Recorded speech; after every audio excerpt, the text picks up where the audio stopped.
السلام علیکم ورحمۃ اللہ وبرکاتہ نحمده ونصلی علی رسولہ الکریم اما بعد الحمد للہ نحمده ونستعینه ونستغفره ونؤمن به ونتوکل علیہ ونعوذ باللہ من شرور انفسنا ومن سیئات اعمالنا ونعوذ باللہ من شرور انفسنا ومن سیئات اعمالنا من يهده الله فلا مضل له ومن يضلله فلا هادي له ونشهد أن لا إله إلا الله وحده لا شريك له ونشهد أن سيدنا ومولانا محمدا عبده ورسوله صلى الله عليه وعلى آله وأصحابه وبارك وسلم تسليما كثيرا كثيرا أما بعد فأعوذ بالله من الشيطان الرجيم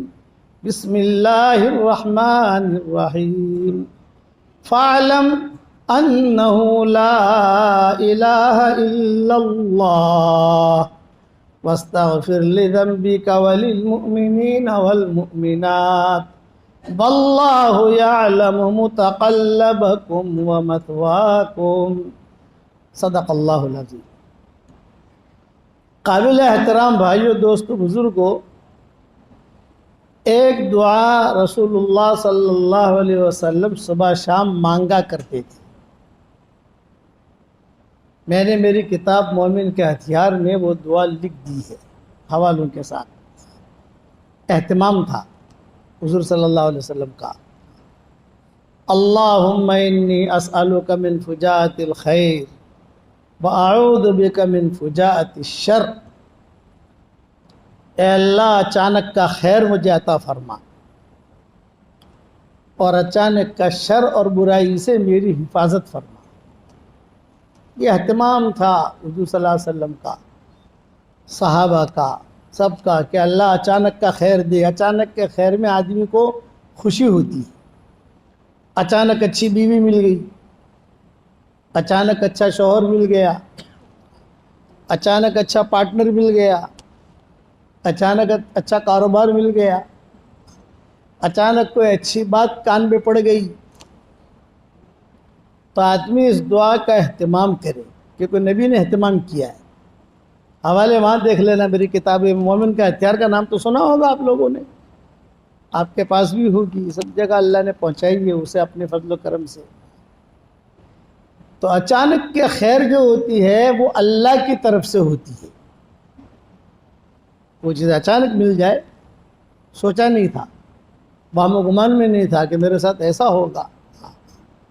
لوگ مجھے کہتے ہیں کہ مولوی صاحب ماشاءاللہ آپ کا ترجمہ آ گیا، کتابیں آ گئیں، واٹس ایپ کا سبق آ گیا ہے، کہ میں نے کہا بھائی دیکھو، یہ اچانک کا خیر ہے اللہ کی طرف سے میرے لیے۔ میں نے اتنی محنت نہیں کی ہے، میری محنت سے زیادہ اللہ نے مجھے دے دیا۔ ایک آدمی محنت کرتا ہے نا، محنت کر کے ایک منزل تک پہنچتا ہے۔ میں نے کہا میں نے اتنی محنت نہیں کی ہے، مجھے اللہ نے ایسے اسباب بنائے کہ میرا ترجمہ ہوتا گیا، تفسیر ہوتی گئی، اور میں بولتا گیا، کرتا گیا، تو میری محنت سے زیادہ اللہ نے دیا۔ یہ میرے لیے اچانک کا خیر ہے۔ اور جس کے دل میں خیر ہوتی ہے تو اللہ اسے خیر دیتا ہے۔ یہ اللہ کا قانون ہے، یہ اللہ کا قانون ہمیشہ کے لیے ہے۔ اِن یعلم اللہ فی قلوبکم خیرا یؤتکم خیرا۔ حضرت خدیجہ رضی اللہ تعالیٰ عنہ تھی، خوبصورت تھی، مالدار بھی تھی، پورے مکہ والوں کے رشتے آتے تھے، ہر مکہ کا رئیس شادی کرنا چاہتا تھا ان کی خوبصورتی کی وجہ سے، خوبصورتی کی وجہ سے، اور اخلاق ان کے بہت اونچے تھے، خاندانی عورت تھی۔ لیکن وہ ایک دعا مانگتی تھی کہ اے اللہ، میری حاجت کو تو جانتا ہے، مجھے بہت اچھا شوہر دینا۔ ابھی اسلام نہیں آیا تھا، لیکن معاملہ تو اللہ کے ساتھ ہوتا ہے نا۔ یہ چیزیں قلب سلیم والے کو ملتی ہے، قلب سقیم والے کو نہیں ملتی۔ دل اللہ نے دو قسم کے بنائے ہیں، دھیان سے سننا، یہ مضمون تھوڑا گہرا ہے لیکن آپ سمجھ جاؤ گے اور زندگی بھر کے لیے آپ کے لیے مفید رہے گی یہ بات انشاءاللہ۔ دل دو قسم کے، ایک قلب سلیم۔ قلب سلیم کا مطلب یہ ہے جس کے دل کے اندر کوئی حسد نہ ہو، کوئی بغض نہیں، کوئی کینہ نہیں، کوئی برائی نہیں کسی کے بارے میں، بے داغ دل، صاف ستھرا، تو اس کی اللہ تعالیٰ ہر عبادت قبول کرے گا، دعا بھی قبول کرے گا، وعدہ ہے۔ اس لیے قرآن شریف میں الا من اتى اللہ بقلب سلیم، قلب سلیم، قلب سلیم۔ حضور بھی دعا مانگتے تھے اللہم انی اسألک قلبا سلیما، یہ دعاؤں میں آتا ہے۔ اللہ میں حالانکہ وہ تو پاک صاف تھا ان کا دل، تو قلب سلیم والے کو یہ چیزیں ملتی ہیں، اچانک کی خیریں ملتی ہیں، تو بہت اللہ بڑا کام لیتا ہے ان سے۔ ابراہیم علیہ السلام کا قلب سلیم ٹاپ پر تھا، تو اللہ نے کہا وَإِنَّ مِن شِيعَتِهِ لِإِبْرَاهِيمَ إِذْ جَاءَ رَبَّهُ بِقَلْبٍ سَلِيمٍ۔ تو ان کو کتنا درجہ ملا کہ ان کے کھاتے میں حضور صلی اللہ علیہ وسلم بھی آ گئے، ان کے کھاتے میں اسماعیل بھی آ گئے، ان کے کھاتے کے اندر مکہ بھی آ گیا، ان کے حساب میں بیت المقدس بھی آ گیا، ہاجرہ بھی آ گئی، سارہ بھی آ گیا، اسحاق بھی آ گئے، اور سارے بنی اسرائیل کے جتنے بڑے بڑے انبیاء ہیں سب ان کے حساب میں آ گئے۔ قلب سلیم۔ اور ایک ہوتا ہے قلب سقیم۔ قلب سقیم یعنی بیمار دل، یہ ڈاکٹروں والا بیمار دل نہیں۔ قلب سقیم کا مطلب یہ ہے جس کے دل کے اندر رذائل ہوں، کینہ ہے، حسد ہے، بدگمانی ہے، کپٹ ہے، کسی کے بارے میں برائی ہے، یہ قلب سقیم۔ تو علماء نے لکھا ہے کہ قلب سقیم والے کی کوئی عبادت اللہ قبول نہیں کرتا، نیکی ملے گی۔ ہم نے ظہر کی نماز پڑھی دل میں رذائل رکھ کر، بیوی کے بارے میں کچھ دل میں ہے، پارٹنر کے بارے میں کچھ ہے دل میں، ساتھی کے بارے میں کچھ ہے، پڑوسی کے بارے میں ہے، کوئی حسد ہے، کوئی کینہ ہے، تو فرشتہ کیا لکھے گا؟ ظہر کی نماز اس نے پڑھ لی، اوکے، فرض اتر گیا۔ اس میں جو قرآن پڑھا، سجدہ کیا، اس کے نیکیاں بھی مل جائیں گی، ہم قبول نہیں کریں گے، کیونکہ اللہ کا قانون ہے انما يتقبل اللہ من المتقین، تقوی والوں کا ہی ہم قبول کرتے ہیں۔ تقوی والوں سے مراد قلب سلیم والے ہیں، قلب سلیم والوں کا قبول کرتے ہیں۔ اس نماز کا نتیجہ نہیں نکلے گا، جو نتیجہ نکلنا ہے وہ نہیں نکلے گا۔ تو ہمارے یہاں جو قلب سقیم کے ماشاءاللہ کوانٹیٹی ہے، ہم تو سب پی ایچ ڈی ہیں قلب سقیم والے، ڈاکٹر ہیں بڑے بڑے، دل کے اندر سب گوبر بھرا ہوا، کہاں سے عبادتیں قبول ہوں گی بھائی؟ ہماری شریعت میں دو چیزیں ہیں، ایک نیکیاں حاصل کرنا، یہ بہت آسان ہے، اور نیکیوں کو قبول کرانا یہ بہت مشکل ہے۔ یہ دو چیزیں الگ الگ ہیں۔ نیکیاں حاصل کرنا تو بہت آسان ہے، ماں باپ کی طرف محبت کی نگاہ سے دیکھو، مقبول حج کا ثواب ملے گا۔ ایک مرتبہ سبحان اللہ پڑھو، احد پہاڑ سے بھی بڑا ثواب اس کو ملے گا۔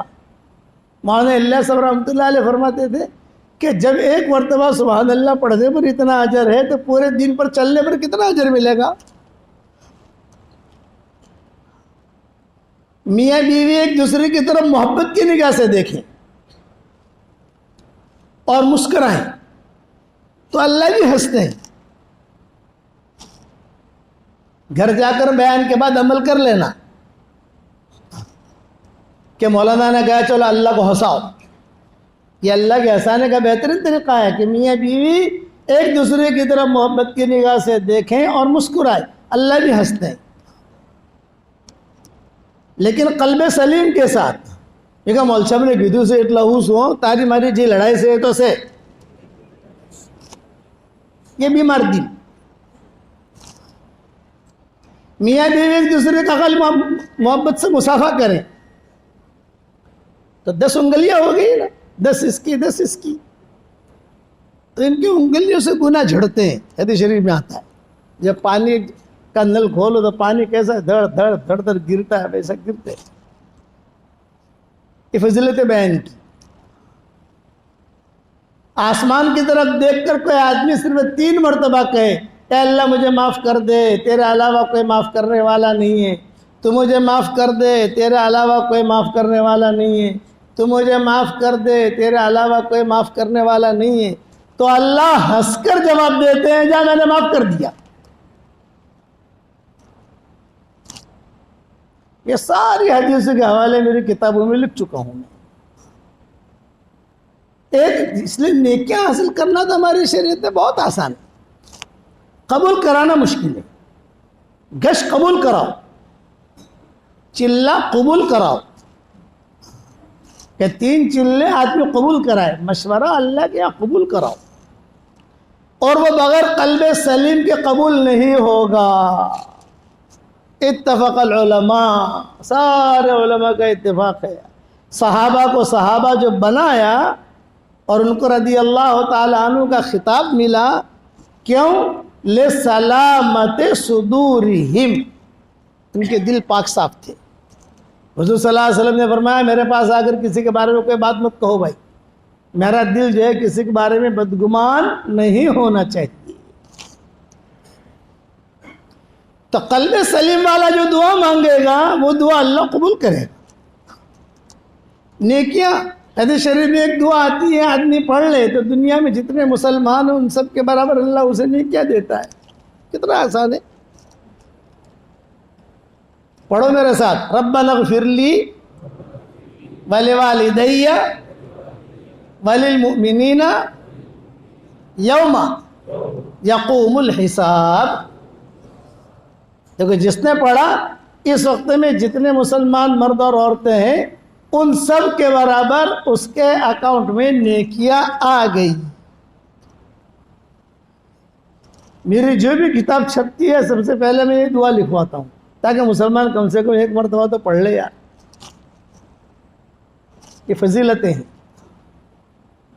قبول، یہ کہ پاک صاف چیز کو ہم قبول کرتے ہیں، پاک صاف سجدہ، پاک صاف گشت، پاک صاف مشورہ، پاک صاف جوڑ، پاک صاف قرآن شریف کی تلاوت، پاک صاف جو ہوگا ہم اسے اپنے دربار میں قبول کریں گے۔ جب قبول کریں گے تو پھر اس آدمی کو اللہ چمکاتا ہے۔ اس لیے اللہ تعالیٰ سے روزانہ ایک دعا مانگو، اے اللہ تو مجھے قلب سلیم عطا فرما۔ یہ دعا مانگنے کی ہے۔ سلف صالحین یہ سب مانگتے تھے کہ اللہ قلب سلیم عطا فرما۔ ہاں چوک ہو گئی، یہ فرمایا جلدی سے نیکی کرو، جلدی سے نیکی کرو۔ گناہ ہو جاتا ہے آدمی سے۔ ایک آدمی آیا حضور صلی اللہ علیہ وسلم کے پاس، فرمایا میں فلاں باغ میں داخل ہوا۔ حائط کا جملہ حدیث میں آتا ہے۔ حائط کا مطلب یہ کہ سب چیز جگہ سے بند تھا وہ باغ، اور خوبصورت لڑکی میں نے دیکھی تو میں نے اس کے ساتھ سب کچھ کر لیا جو شوہر اپنی بیوی کے ساتھ کرتا ہے، صرف جمع نہیں کیا، میں کیا کروں؟ یہ حضور سے پوچھا آ کر۔ میں نے اس کے ساتھ سب کچھ کر لیا جو شوہر اپنی بیوی کے ساتھ کرتا ہے، صرف میں نے جمع نہیں کیا، تنہا تھی، میں بھی تنہا تھا، میں کیا کروں؟ تو حضور نے ایک جملہ کہا، حل صلیت معنا، حل صلیت معنا، تم نے ہمارے ساتھ نماز پڑھی؟ ہاں نماز پڑھی میں نے۔ پھر آپ نے فرمایا ان الحسنات یذہبن السیئات، کہ نیکیاں جو ہے یہ برائیوں کو ختم کر دیتی۔ چک ہو جائے آدمی نیکی کرے، یہ گناہ ہو جاتا ہے۔ میرے والد صاحب رحمۃ اللہ علیہ فرماتے تھے کہ ہم فرشتے نہیں ہیں کہ ہم سے گناہ نہ ہو، اور ہم شیطان میں نہیں ہیں کہ ہم توبہ نہ کریں۔ چک ہو گئی، آدمی کو درود شریف پڑھ لے، قرآن پڑھ لے، 2 رکعت نماز پڑھ لے، تھوڑا صدقہ دے دے، تھوڑا یہ کرے وہ کرے، یعنی کچھ نہ کچھ نیک کام کرے، تو وہ بہت آسان مثال دیتا ہوں میں کہ بھی گناہ جو ہے اس کی مثال جراثیم کی ہے اور نیکیوں کی مثال اینٹی بائیوٹک کی ہے. اینٹی بائیوٹک کی قسمیں ہوتی ہیں. بعض اینٹی بائیوٹک ہلکے پاور کی ہوتی ہے, بعض اینٹی بائیوٹک جو ہے ہائی لیول کی ہوتی ہے. بہت ہاں الگ الگ قسمیں ہوتی ہیں کہ کیسا مرض ہے اس کا. مینا میں بیمار ہوا, سخت بخار, سخت سردی, تو میں نے عربوں سے کہا بھائی میری طبیعت خراب ہے, حج کرنا ہے, کل عرفات ہے, کسی ساتھی کو کوئی ڈاکٹر ہو ہمارے قافلے میں تو اسے لے آؤ میرے پاس. انہوں نے کہا ڈاکٹر شریف ہیں.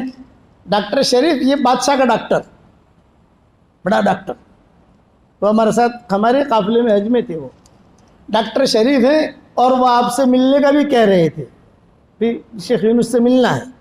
میں نے کہا بہت اچھا بھائی, بلا لو ان کو, مجھے دیکھ بھی لیں گے اور ملاقات بھی ہو جائے گی.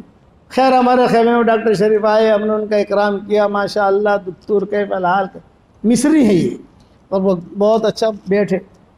کیا ہوا مجھے پوچھا. میں نے کہا دیکھو بھی کیا ہوا, آپ مجھے چیک کرو. وہ اپنی چھوٹی موٹی مشینیں جو ہوتی ہیں وہ لے کر آئے, سب کچھ چیک کیا.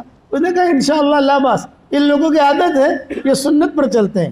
اصل اللہ العظیم رب العرش العظیم ان یشفی, اصل اللہ العظیم رب العرش 7 مرتبہ پڑھا, دم کیا. میں بھی دوا لے کر آتا ہوں. تھوڑی دیر میں آئے اور ایک گولی لے کر آئے. کتنی گولی بھائی؟ ایک.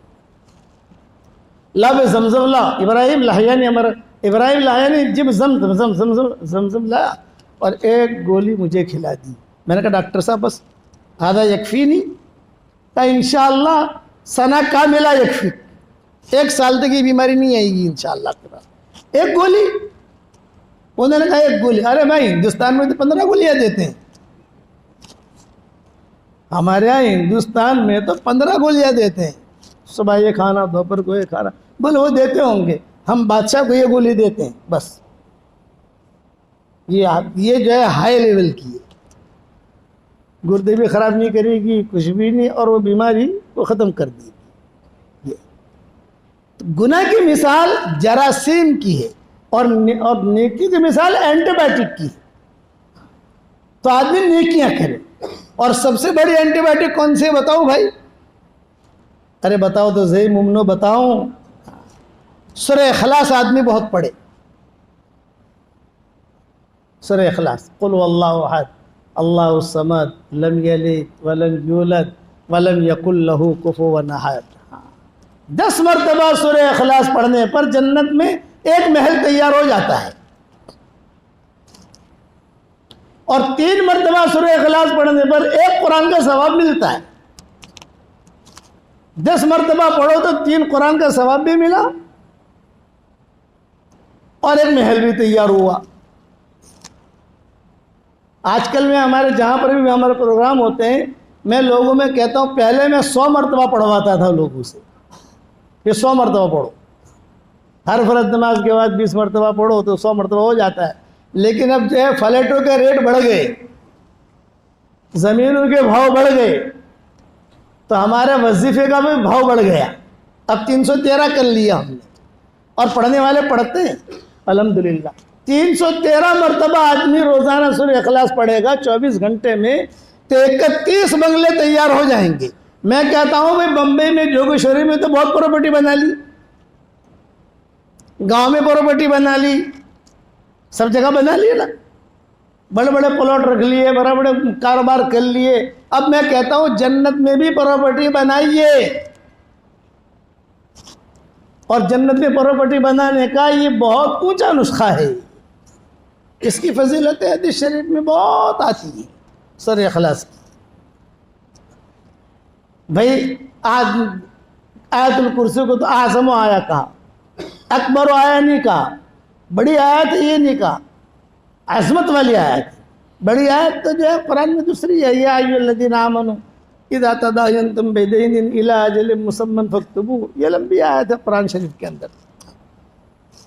لیکن سورہ اخلاص میں نے پہلے بیان کرتا تھا نا مسجد میں, تو ایک ڈاکٹر نہیں ہے احمد آباد کی, وہ شکاگو میں رہتے ہیں وہ لوگ. ان لوگ بیان سنتے ہیں, یوٹیوب پر بھی سنتے ہیں, واٹس ایپ پر بھی سنتے ہیں. تو اس کا مجھے فون آیا کہ مولوی صاحب میں نے 5 لاکھ مرتبہ پڑھا الحمدللہ اور آپ کو ہدیہ کر دیا. میں نے کہا بہت خوشی ہوئی بھائی. پھر اس کا فون آیا کچھ سالوں کے بعد کہ مولانا میرا 10 لاکھ مرتبہ ہو گیا الحمدللہ.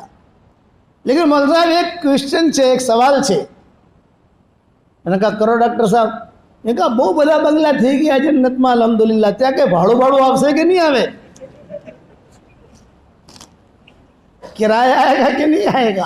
میں نے کہا ڈاکٹر صاحب کرایہ تو نہیں آئے گا, وہاں کرایے کی بات نہیں ہے. તો આટલા બધા બંગલા શું કરશું આપણે.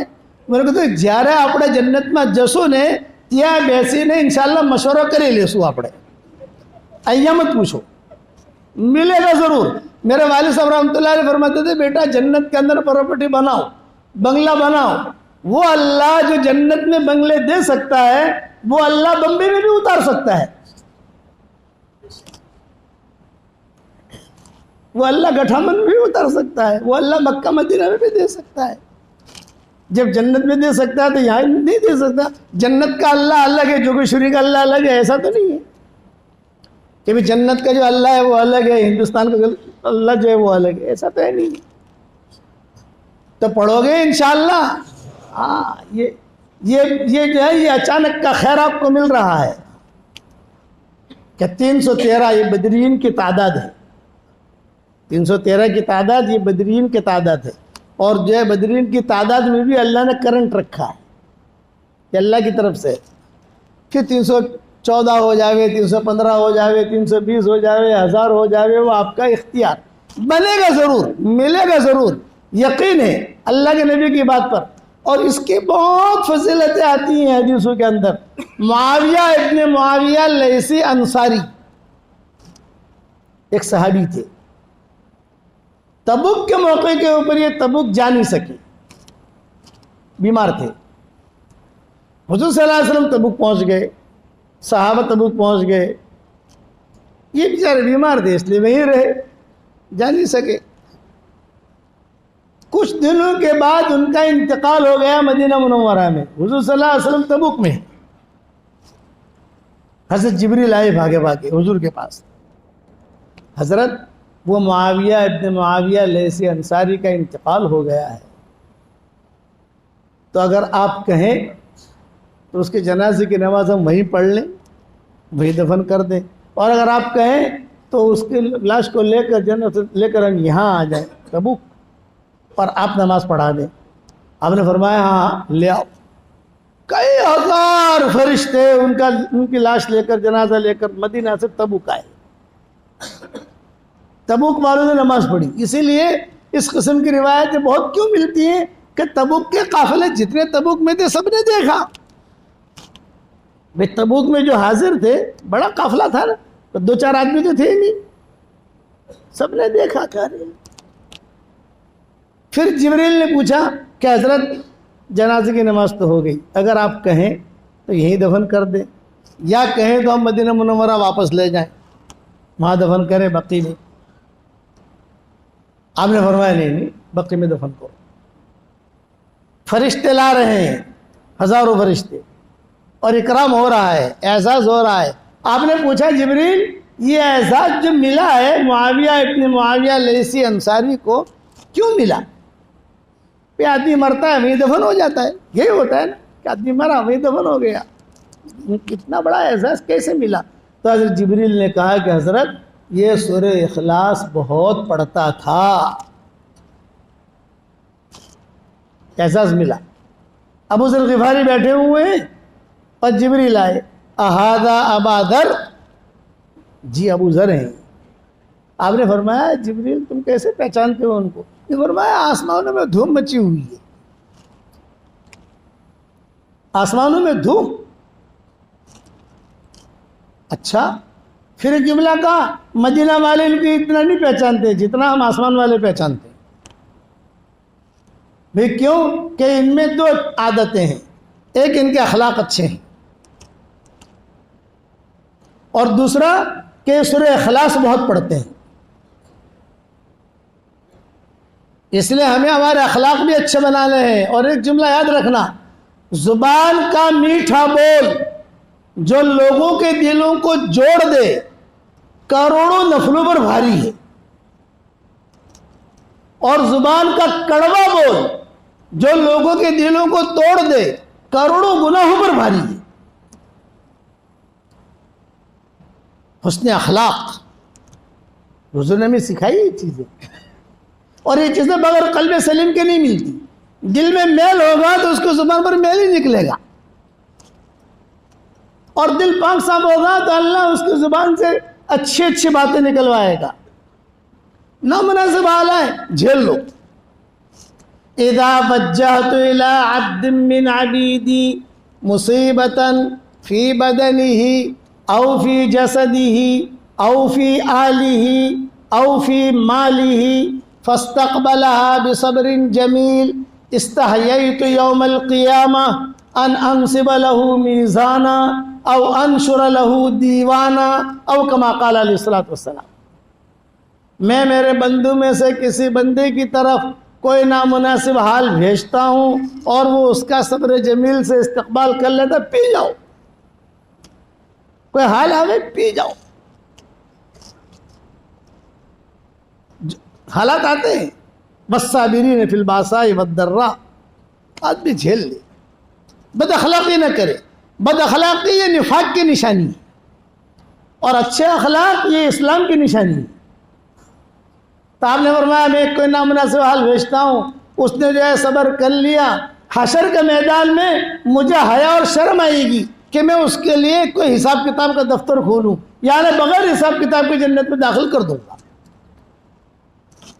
انما یوفی الصابرون اجرہم بغیر حساب۔ اس لیے میرے آج کا سبق آپ کا یہ ہے، زبان کا میٹھا بول جو لوگوں کے دلوں کو جوڑ دے یہ کروڑوں نفلوں پر بھاری ہے۔ زبان کا کڑوا بول جو لوگوں کے دلوں کو توڑ دے یہ کروڑوں گناہوں پر بھاری ہے۔ زبان کا میٹھا بول یہ جو ہے نا، دنیا میں جتنے شہد ہیں ان میں اتنی مٹھاس نہیں ہے جتنے زبان کے میٹھے بول میں، اور زبان کے کڑوے بول میں اتنے کڑوا جتنے سمندر اللہ نے بنائے ہیں دنیا کے اندر، صرف ایک سمندر ہے جو ساتویں آسمان کے اوپر ہے، وہ کڑوا نہیں ہے۔ دنیا کے جتنے سمندر ہیں سارے کڑوے، ایک سمندر اللہ نے بنایا ساتوں آسمانوں کے اوپر، ایک آسمان، دوسرا آسمان، تیسرا آسمان، چوتھا، پانچواں، ساتویں آسمان کے اوپر بہت لمبا چوڑا سمندر اللہ نے بنایا ہے، صحیح حدیثوں میں آتا ہے۔ اس کے اوپر اللہ کا عرش ہے، اس کے اوپر اللہ کی کرسی ہے۔ وہ سمندر بہت لمبا چوڑا، اسے اللہ نے کڑوا نہیں بنایا، وہ میٹھا۔ لیکن دنیا کے جتنے سمندر ہیں ان میں کڑواہٹ اللہ نے رکھی ہے، تو ان سمندروں میں اتنی کڑواہٹ نہیں ہے جتنے زبان کے کڑوے بول میں۔ یہ طلاقیں ہوتی ہے نا پارٹنروں کے میاں بیوی میں طلاق، اس میں نامناسب حالات میں آدمی الجھتا رہتا ہے زبان کے کڑوے بول سے۔ اس لیے قلب سلیم پیدا کرو، اللہ تعالیٰ سے چپ کر۔ ہر آدمی ابھی بیٹھا ہو، ہم بیٹھے ہوئے ہیں نا، ہم اپنے دل سے پوچھ لیں کہ میں قلب سلیم والا ہوں کہ قلب سقیم والا ہوں۔ ہر آدمی پوچھ لے کہ میں کون سی کیٹیگری میں ہوں۔ میرے والد صاحب رحمۃ اللہ علیہ ایک بات فرماتے تھے، دادا ابا ایک بات بہت کہتے تھے کہ اگر ہندو بھی ہوگا قلب سلیم والا، ایمان نہیں ہے لیکن دل اس کا پاک صاف ہے، جیسے کے بارے میں کہ وہ رکھتا نہیں، اپنا معاملہ کرتا رہتا ہے، تو اس کو اللہ تعالیٰ ایک نہ ایک دن آئے گا کہ اللہ اس کو ہدایت دے دے گا، اسباب بنائے، جیسے عثمان ابن ابی طلحہ کو ملی، جیسے حضرت خدیجہ کو ملی خیر۔ حضرت خدیجہ کہتی تھی کہ اللہ میرے دل میں کسی کے بارے میں کچھ نہیں ہے، مجھے شوہر کی ضرورت ہے، مجھے اچھے سے اچھا تو شوہر دے۔ یہ سوچ سکتی تھی حضرت خدیجہ کہ حضور کے ساتھ ہوگا نکاح؟ جب آپ کی عمر 22-23 سال کی ہو گئی تو فاطمہ اسدیہ اور ابو طالب کی بیوی کا نام تھا فاطمہ اسدیہ، بہت اونچی عورت تھی۔ حضور صلی اللہ علیہ وسلم فاطمہ اسدیہ کا بہت تذکرہ کرتے تھے، حدیثوں میں آتا ہے، بہت تذکرہ کرتے تھے۔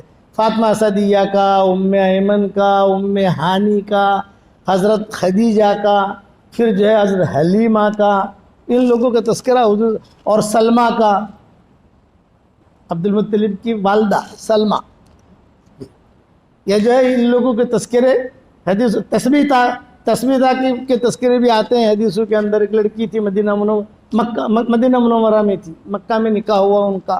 یہ سب کے قصے ہیں حدیثوں کے اندر، الگ الگ آتے ہیں. میں صرف یہ حضرت خدیجہ کا تھوڑا سا قصہ بیان کروں. تو فاطمہ اسدیہ اور ابو طالب یہ تو دونوں میاں بیوی ہیں. حضور صلی اللہ علیہ وسلم کا بچپن میں ہی گزرا. آپ صلی اللہ علیہ وسلم کی عمر 8 سال کی ہو گئی تو دادا کا انتقال ہو گیا. اب کوئی نہیں. عبد المطلب نے سب کو جمع کر کے کہا تھا کہ بھئی دیکھو میں دنیا سے جا رہا ہوں، یہ میرا بیٹا ہے، اس کی کون خبر رکھے گا؟ تو سارے چچاؤں نے کہا ہم. عبد المطلب نے کہا نہیں، ایک آدمی کہے، ایک آدمی. سب کہے میں کروں گا تو کبھی نہیں آتے. ایک آدمی کو ذمہ داری دو. ابو طالب نے کہا میں. 42 سال تک حضور کی خدمت کی ابو طالب نے، اور دل و جان سے رکھا حضور صلی اللہ علیہ وسلم کو. آپ فرماتے تھے میرے دادا کا جنازہ جب اٹھا ہے، انی کنت ابن 8، میری عمر 8 سال کی تھی. اور جنازہ جب اٹھا حرم شریف سے، وہاں پر یعنی وہاں کے جو بے ایمان تھے وہ جلاتے نہیں تھے. ہمارے یہاں والے جلاتے ہیں، وہاں والے قبروں میں دفن کرتے تھے. اسی لیے مسجد نبوی ابھی جو بنی ہوئی ہے اندر کا حصہ، یہ مشرکین کا قبرستان تھا. وہاں ہی مسجد نبوی بنی ہے. حضور نے 2 ٹکڑے لیے تھے، ایک تو سہل سہیل کے، اور یہ مشرکین کا قبرستان بھی لے لیا تھا حضور نے. فرمایا بھی اسے بھی لے لو، اب تو اپنے قبضے میں آ گئی یہ چیز، اور ان کے قبروں کو اکھاڑو. آپ نے فرمایا، بخاری شریف کی روایت ہے، اگر ان کے قبروں کو اکھاڑو، ان کے اندر کے جو یعنی تازہ لاشیں ہیں ان کو نکال کر باہر پھینک دو، کچھ ہڈیاں ہوں ان کو نکال کے باہر پھینک دو، ان کو پاٹو، پاٹ کر وہ ٹکڑا اور یہ ٹکڑا بن کر مسجد نبوی بنی. تو وہ لوگ دفن کرتے تھے. تو حضور فرماتے تھے کہ میرے دادا کا جب جنازہ اٹھا تو انی کنت ابن 8، میری 8 سال کی عمر تھی، اور قافلے کے ساتھ میں بھی روتا ہوا جا رہا تھا. میرا باپ بھی نہیں، میری ماں بھی نہیں، میرا دادا بھی نہیں. ابو طالب میرا ہاتھ پکڑے ہوئے تھے چونکہ ان کے ابا کا انتقال ہوا تھا، جنازے میں تھے. جب واپس آئے تو ابو طالب نے حضور صلی اللہ علیہ وسلم کا ہاتھ پکڑا اور ہاتھ پکڑ کے کہا کہ محمد تمہارا سامان کہاں ہے؟ عبد المطلب کیا رہتے تھے نا حضور صلی اللہ علیہ وسلم، آپ کا سامان. تو آپ نے بتایا یہ میرا جھولا ہے، میری پیٹی ہے، سمجھانے کے لیے کہہ رہا. اس زمانے میں جھولے ہوتے تھے نہیں ہوتے تھے، پیٹیاں ہوتی تھی نہیں ہوتی تھی، یہ ہے یہ سب سمیٹا، اور سمیٹ کر جو ہے وہ لے کر چلے حضور صلی اللہ علیہ وسلم کو. 8 سال کی عمر تھی حضور صلی اللہ علیہ وسلم کی. خیریں کیسے ملتی ہیں؟ اچانک کی خیریں. اچانک کی خیر لینی ہے، قلب سلیم پیدا کرو، ورنہ اچانک کی خیر نہیں ملے گی. خیر کہاں سے ملے گی؟ عبادتیں قبول نہیں ہوگی. نیکیاں لے لو. نماز کا اثر تو تب نکلے گا جب آدمی کی نماز قبول ہوگی. یہ نماز کو نہ سے روکے گی. تو فرماتے تھے کہ ہم نے ہمارا سامان لے لیا. ابو طالب نے اٹھایا، چلے. اب کہاں جا رہے ہیں؟ ابو طالب کے گھر جا رہے ہیں. آپ کو اچانک یاد آیا، ارے چچا میرے کپڑے سوکھ رہے ہیں. بھاگے حضور جا کر 8 سال کے جو بچہ ہوتا ہے وہ تو تھوڑا دوڑنا کرنا شروع کر دیتا ہے. کپڑا لے کر آیا اور وہاں گئے تو فاطمہ اسدیہ تھی، ابو طالب کی بیوی. اور ابو طالب کھڑے رہے دروازے پر، چوکھٹ پر، اور یوں کہا فاطمہ ایک مہمان لایا ہوں. کھانا پکانے میں مشغول تھی. فاطمہ ایک مہمان لایا ہوں، اس طرح دیکھ تو صحیح. جو دیکھا تو حضور صلی اللہ علیہ وسلم تھے. ارے یہ مہمان نہیں ہے، یہ تو گھر کا مالک ہے، یہ تو ہمارے گھر کا مالک ہے. اور اپنے سینے سے لگایا. تو آپ تذکرہ کرتے تھے، مجھے وہ پیار اور محبت اب تک یاد ہے. وہ پیار اور محبت کہ کھانا آتا تھا بچوں کے لیے پہلے محمد کھائے گا. کوئی اچھی چیز آ گئی کسی جگہ سے میرے لیے رکھ لیتی تھی. فاطمہ اسدیہ ان کا نام تھا. دل میں ایمان تھا لیکن ابو طالب کے خوف کی وجہ سے مسلمان نہیں ہوتی تھی. شوہر کا ڈر کہ پتہ نہیں میرے گھر کا کیا ہوگا. بہت تذکرہ کرتے تھے. اب یہ فاطمہ اسدیہ کا انتقال مدینہ منورہ میں ہوا جب بعد میں مسلمان ہو گئی تھی. جب مدینہ میں انتقال ہوا تو آپ نے فرمایا خالد، عمر، یہ دو نام مجھے یاد ہیں. ہو سکتا ہے نام میں میری غلطی ہو رہی ہو لیکن یہ تو بات ضرور ہے کہ صحابہ سے کہا بھی ان کا انتقال ہوا ہے، قبر تھوڑی 2 آدمی کی بنانا. 2 آدمی کی.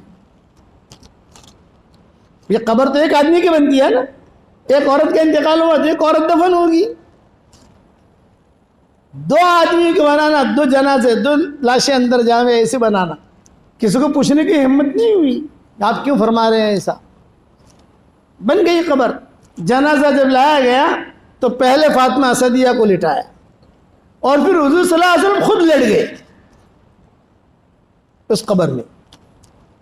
اور سارے صحابہ نے دیکھا ارے لیٹ گئے. لیٹے رہے، دعا کرتے رہے. ایک ہی صحابیہ ہے فاطمہ اسدیہ جس کے لیے حضور نے ڈبل قبر کھود ہوئی. روتے رہے، دعا مانگتے رہے. پھر حضور نے کہا صحابہ سے لو بھی ہاتھ پکڑتے ہیں، لو بھی مجھے نکالو. آدمی جب نکلے گا باہر تو ظاہر بات ہے کوئی ہاتھ پکڑ کے اوپر کھینچے گا تو پھر حضور باہر آئے. صحابہ نے پوچھا کہ حضرت آپ نے ایسا کیوں کیا؟ بھئی میں نے اس لیے کیا کہ اس عورت کے مجھ پر بہت احسانات ہیں. 42 سال تک اس نے جو میری خدمت کی ہے میں نہیں بھول سکتا. دوسری بات یہ میں قبر میں اس لیے لیٹا تھا کہ قبر کا عذاب اسے نہ ستائے. اور میں نے میرا کپڑا اس کو اس لیے دیا تاکہ اللہ اس کو جنت کا سندس کپڑا پہنائے. تب مائیں کہتی تھی، حضور صلی اللہ علیہ وسلم کہتے تھے آج کی رات فاطمہ اسدیہ کے ساتھ گزاروں گا. تو بستر وہاں لگتا تھا. بے بہو بھی فاطمہ اور ساس بھی فاطمہ. یہی ہے نا، حضرت فاطمہ کی تو ساس ہوئی نا. جہاں بہو بھی فاطمہ ہو اور ساس بھی فاطمہ ہو وہاں ماشاءاللہ گاڑی بہت اچھی چلتی ہے. آج میں جو ہے وہاں سوؤں گا تو ایک طرف فاطمہ اسدیہ کی چارپائی ہوتی، ایک طرف حضور کی چارپائی ہوتی اور پوری رات مکہ کے تذکرے کرتے پرانے. ابو طالب کا جب انتقال ہوا تب یہ فاطمہ اسدیہ بھاگی بھاگی یہی حضور کے پاس، اب میں مسلمان ہونے کے لیے تیار ہوں. شوہر کی وجہ سے میں مسلمان نہیں ہو رہی تھی. یہ فاطمہ اسدیہ انہوں نے حضور سے کہا تھا. ابو طالب نے کہا محمد تمہاری عمر 23 سال کی ہو گئی، 24 سال کی ہو گئی، کوئی دھندا بندہ کرو، گھر کا خرچہ. غربت تھی ان کے گھر میں. اب نے فرمایا ابھی میں دھندا کیا کروں، یعنی مجھے کاروبار کرنا تو آتا نہیں ہے. ہاں مکہ والوں کو بکریاں وغیرہ چلا لیتا ہوں میں. اس کے پیسے آتے تھے تو حضور دے دیتے تھے چچا کو اور ابو طالب کو اور یہ فاطمہ اسدیہ کو. انہوں نے کہا خدیجہ ہے نا، خدیجہ دیکھو خیریں کیسے چلتی ہے، یاد رکھنا اچانک کی خیریں چلیں گی جب دل پاک صاف ہوگا. اچھا عالم سے دوستی ہو جائے گی، اچھے حکیم سے دوستی ہو جائے گی، اچھا آدمی ملے گا. وہ اللہ کرتا ہے سارا نظام. میرے ساتھ وہ قصہ سنا تو دادا ابا والا ایک مہینہ 15 دن پہلے قصہ ہوا. میں بھی وہاں دہلی گیا ہوا تھا، ہمارا دیوبند وغیرہ کا پروگرام تھے. تاریخ تو مجھے یاد رہی نہیں، 15 دن بھی نہیں ہوئے ہوں گے شاید. یعنی یہ ابھی ستمبر چل رہا ہے نا، تو شاید ہم جو ہے اگست کے آخر میں دیوبند دارالعلوم مظاہر العلوم وقف جامعۃ الشیخ وہاں ہمارے پروگرام تھے. فیض الہی پھر 10-15 دن کے لیے ہم گئے تھے. سال میں والد صاحب کی قبر پر جاتا ہوں 10 دن کے لیے 15 دن کے لیے. میرٹھ سب جگہ ہمارا پروگرام تھے. وہ کر کے میں جمعہ کے سنیچر کے دن ہمارا سفر تھا، جمعہ کا دن تھا. میں نے کہا بھی آج بھی ابا کی قبر پر ہم جائیں گے. کب جائیں گے؟ عصر بعد جائیں گے جمعہ کے دن. 2 جمعہ مجھے ملے تھے وہاں. ایک جمعہ کو گیا، باقی سفر میں گیا. باقی ہو جائے گی، آخر جمعہ تھا تو میں نے کہا ابا کی قبر پہ جائیں گے. اچانک کی خیریں بتاتا ہوں آپ کو میں. اور 10-12 دن پہ 15 دن بھی نہیں ہوئے ہیں شاید، 10-12 دن پہلے اس کے بعد آ کر ہم جام نگر گئے، پھر یہاں آئے. سب بیٹے میرے ساتھ تھے، قبر پر کھڑے رہے. پھر میں نے بچوں سے مشورہ کیا، بھائی 20 منٹ دیر ہے غروب میں، اب جو ہے اگر قریشی مسجد میں پڑھتے ہیں نماز تو وہاں کیچڑ بہت ہے اور میرے گھٹنوں کی تکلیف ہے، اس لیے میں تو چاہتا ہوں یہاں قریب میں کوئی مسجد ہو تو وہاں نماز پڑھ لوں، دعا بھی ہو جائے گی تھوڑی سی. تو وہی قبرستان میں ہی کوئی آدمی بھاگا آیا، ہم تو پہچانتے نہیں اس کو. یہ کہ مولوی صاحب یہاں پنجپیران میں ایک بہت اچھی مسجد ہے، بہت شاندار بن گئی ہے. میں نے کہا بھائی سب کچھ بیت الخلاء وغیرہ، کموڈ وغیرہ، انگلش ٹوائلٹ وغیرہ. بولے کہ مولانا بہت اچھا نظام ہے، آپ یہاں مغرب پڑھ لو، اور مولانا تھوڑی سی اللہ رسول کی بات بھی بتا دینا ہم کو. میں نے کہا چلو. چلے گئے وہاں. جانے کے بعد جو ہے مغرب پڑھی، مغرب کے بعد تھوڑی دیر 10-15 منٹ ان کو بھی 313 والا وظیفہ دے دیا، بھی پڑھتے رہو، اسے دعوت کا کام کرتے رہو، چلتے رہو. اب مجھے مسجد اچھی لگی. یہ 12 دن پہلے کا قصہ ہے، یہ سنا رہا ہوں آپ کو. میں نے ہمارے بچوں سے کہا کہ بھائی دیکھو میں تو عشاء پڑھ کے یہاں سے نکلوں گا، 9:15 بجے کی عشاء ہے، مجھے کچھ سبق بھی ریکارڈ کرانے ہیں، کچھ کام بھی ہے، اگلے ہمارے لمبے سفر ہیں انشاءاللہ، اس کی ساری ترتیب بھی دینی ہے مجھے. لے آپ لوگ تو چلے جاؤ، جہاں آپ کو چاہے آپ عشاء پڑھو، رات کو سب ساتھ میں کھانا کھائیں گے یا جو بھی ہوگا. میں یہاں سے 9:15 بجے نماز پڑھ کے نکلوں گا. باہر جا کر میں بیٹھ گیا. اچھا لگا مجھے، اندھیرا تھا، ایک دم اندھیرا تو نہیں تھا، درخت تھا، اس کے نیچے بیٹھا، صاف ستھری ہوا. ایک لڑکا آیا کالا سا پہنے ہوئے. السلام علیکم. وعلیکم السلام. آپ مولانا یونس پالم پوری ہیں؟ میں نے کہا ہاں بھائی. مولانا عمر صاحب کے بیٹے ہیں؟ میں نے کہا ہاں. میرے ساتھ میرے ساتھی تھے، راجستھان کا ایک ہمارا لڑکا ہے ساتھ رہتا ہے، ایک ہمارا بھائی مجیب ہے جو جب دہلی جاتے ہیں تو کار لے کر ہمیں جہاں جانا ہو وہاں لے جاتا ہے. وہ لوگ بھی تھے. آپ کے والد صاحب کی ایک امانت میرے پاس ہے. بھائی میرے والد صاحب کی کیا امانت ہے آپ کے پاس؟ یہ کہ آپ کے والد صاحب کی کتاب ہے 50 سال پرانی. کتنے سال پرانی بھائی؟ 50 سال. اچھا، تو میرے والد صاحب کی اگر کتاب آپ کے پاس ہے 50 سال پرانی ہے تو اس کا حقدار تو میں ہوں، مجھے دے دو آپ. اس نے کہا پہلے آپ مجھے معاف کر دو. میں نے کہا معاف کیوں کروں؟ آپ نے بولے میں نے جو ہے اس پر غصب کیا ہے اور میں نے میرا نام بھی لکھا ہے، اس کا نام بھی لکھا ہوا ہے، میرا نام بھی لکھا ہے اس پر. چلو بھی کوئی بات نہیں، تم نے لیا ہے لیکن تم مجھ تک پہنچا دو میری وہ چیز، میں دیکھوں تو صحیح کون سی کتاب ہے. تو ابا کا مزاج تو ہم کو معلوم تھا نا، ساتھ رہے ہیں. تو وہ گیا اور آیا. میں نے کہا دیکھ میں یہیں بیٹھا ہوں. اس نے مجھے پہلے پوچھا کہاں پہنچا ہوں، ایڈریس. میں نے کہا کوئی ایڈریس نہیں بھائی، میں یہاں بیٹھا ہوں، یہاں سے ہٹوں گا نہیں جب تک تو میرے والد کی کتاب لائے گا نہیں. میں یہ بیٹھا، میں یہاں سے ہٹنے کا نہیں. اور جو ہمارے ساتھی تھے، پانی وہاں کا بہت ماشاءاللہ اچھا تھا. میں نے کہا خوب پانی پلاؤ مجھ کو یہاں کا، بیٹھے رہو یہاں، وہ آئے گا. پھر دلی والوں کو پتہ چلا، وہ ملنے کے لیے آئے تھے، کل سفر ہے، مولانا سے ملنا ہے، فرقان وغیرہ سب جو ہے. میں نے کہا یہیں بیٹھا ہوں پنجپیران میں، آپ لوگ آ جاؤ، قبرستان کی مسجد ہے بڑی. اب وہ تو گیا اور آیا اور کتاب دی مجھ کو. میں نے کھولی، میرے والد صاحب کا نام لکھا ہوا میم عین پہ، ابا لکھتے تھے میم عین پہ. مولانا انعام الحسن صاحب کا جو پہلا دور تھا، یعنی جو حضرت جی بنے تھے، تو مولانا انعام الحسن صاحب رحمۃ اللہ علیہ ہے تو صحابہ کی تعلیم کرتے تھے نظام الدین میں، مرکز میں، اور ابا سامنے بیٹھتے تھے. تو والد صاحب رحمۃ اللہ علیہ وہ ان کی تعلیم میں بیٹھ کر ابا حاشیہ لکھتے تھے. مولانا انعام الحسن صاحب کچھ تفسیر کرتے تو اس کا حاشیہ لکھتے. وہ سارا حاشیہ لکھا ہوا وہ کتاب میں تھا تو میری تو جان تھی وہ، میں بھی پڑھنے لکھنے والا آدمی. وہ جو ہے اس نے کہا یہ میرے پاس ہے. کہاں سے میں نے لی پتہ نہیں، جنات تھا پتہ نہیں کیا تھا. میں نے کہا بھائی تو کچھ بھی ہے تو مجھے میری کتاب دے دے.